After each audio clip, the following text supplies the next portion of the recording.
اللہ تعالیٰ نے جو انسان کو بنایا ہے نا دریا کی طرح ہے. دریا کا پرانا پانی نکلتا ہے تو کیا ہوتا ہے؟ نیا پانی آتا ہے تازہ. کنویں سے آپ اگر پانی نکالیں گے تو ختم نہیں ہوتا بلکہ تازہ پانی آ جاتا ہے. آپ نے دیکھا ہوگا جب جوان آدمی کی شادی ہوتی ہے تو شادی کے بعد کمزور ہوتا ہے یا صحت مند ہو جاتا ہے؟ میں نے آج تک نہیں دیکھا کوئی شادی کے بعد دبلا ہو گیا ہو.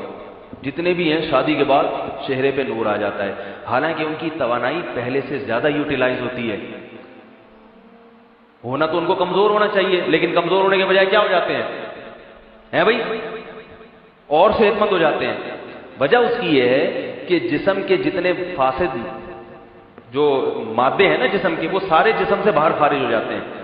اب جب خوراک کھائے گا تو نئے سرے سے نیا خون بنے گا، نئے سرے سے نیا خون بنے گا. بیائی اسی طرح عورت کے ساتھ ہوتا ہے. جب وہ ولادت کے عمل سے گزرتی ہے اس کی بلیڈنگ بہت ہوتی ہے، بہت ساری توانائی ہے جو اس نے روٹیاں کھائی ہیں، دودھ پیا، وہ سارا بچے کی تعمیر میں، بچے کے بننے میں خرچ ہوتا ہے. اب کیا ہوتا ہے؟ اس کی ساری توانائی نکل جاتی ہے. اب جب وہ دوبارہ سے کھاتی ہے نا خوراک، پورا خون نیا بنتا ہے اس کے جسم میں، پورا جسم ریفریش ہو جاتا ہے. کمپیوٹر بھی اگر تھوڑے دن پڑا رہے نا، اس کو بھی کہتے ہیں بھائی اس کو ریفریش کرو، ری اسٹارٹ کرو، ورنہ کمپیوٹر بھی نہیں چلتا. تو انسان بھی نہیں چلتا جب تک کہ اس کو ریفریش نہ کیا جائے، ری اسٹارٹ نہ کیا جائے، اس کی ساری اندر کی چیزیں بدلی نہ جائیں جب تک. تو یہ بلڈ ہے، اور یہ جو فیڈ کراتی ہیں خواتین بچوں کو، اس فیڈ میں کیا ہوتا ہے کہ جتنی خوراک کھاتی ہیں وہ جتنا خون ہے نا، جتنا بلڈ، وہ دودھ بن کے بچے کے معدے میں اتر جاتا ہے. اب نئے طرح سے نیا بلڈ بنتا ہے. پرانا بلڈ ہو گیا استعمال، پرانا خون استعمال ہو گیا، نیا خون جسم میں آتا ہے. نیا خون. بچہ کیوں خوبصورت ہوتا ہے بتاؤ؟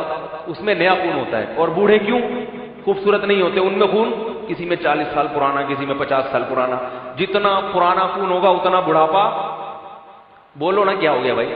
اتنا بڑھاپا بھی زیادہ، اتنی ہی چہرے پہ جھریاں بھی زیادہ.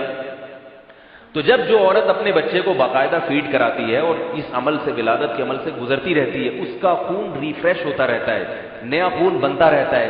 خون جتنا نیا بنے گا اتنا ہی جوان ہوگا انسان، بڑھاپا نہیں آئے گا، چہرے پہ جھریاں نہیں آئیں گی.